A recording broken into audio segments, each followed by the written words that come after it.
मोदी के आने से, उनके प्रधानमंत्री बनने से हिंदुओं का स्वाभिमान जागा है। हम एंटी मोदी नहीं हैं, बल्कि मोदी के प्रशंसक हैं। इतना हिम्मती और हिंदुओं के पक्ष में दृढ़ता के साथ खड़ा रहने वाला कौन सा दूसरा प्रधानमंत्री अभी तक आज़ाद भारत में हुआ है, बताओ ना। सच बात यह है कि नरेंद्र मोदी के आने से, उनके प्रधानमंत्री बनने से हिंदुओं का स्वाभिमान जागा है।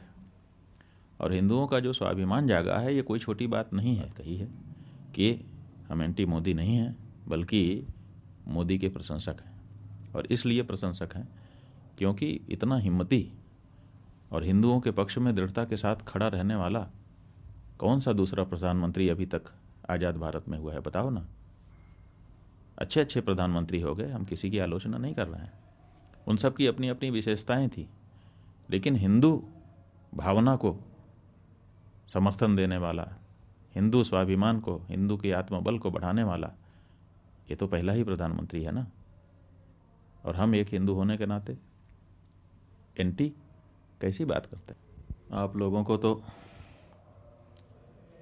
केवल यही धुन है,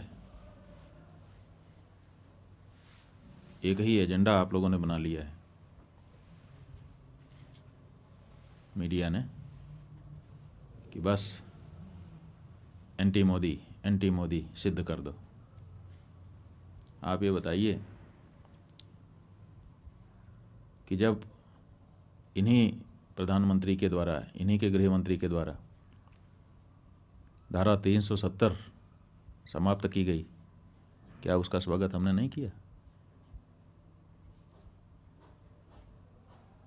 नागरिकता कानून लाया गया, क्या उसके बारे में हम लोगों ने अच्छा नहीं कहा? समान नागरिक संहिता की जब बात की जाती है तो अपनी जो हमारी धार्मिक चिंताएं हैं उनको व्यक्त करते हुए क्या हम उसका स्वागत नहीं करते हैं? प्रधानमंत्री जी ने स्वच्छता का अभियान देश में चलाया, क्या हम लोगों ने उसमें कोई बाधा डाली? क्या उसकी सार्वजनिक प्रशंसा नहीं की गई? श्री राम जन्मभूमि के निर्णय के आने के बाद किस तरह से लॉ एंड ऑर्डर को पूरे देश में मेंटेन किया गया, किसी प्रकार का कोई दंगा फसाद नहीं होने दिया गया, इतने बड़े निर्णय के आने के बाद भी ये जो उनका प्रशासन के संचालन का कौशल था, क्या इसके बारे में हम लोगों ने सार्वजनिक रूप से प्रशंसा नहीं की? जो हिंदू होने के नाते हिंदू भावना को जब बल मिलता है तो स्वाभाविक रूप से प्रसन्नता होती है, और ये काम नरेंद्र मोदी जी कर रहे हैं।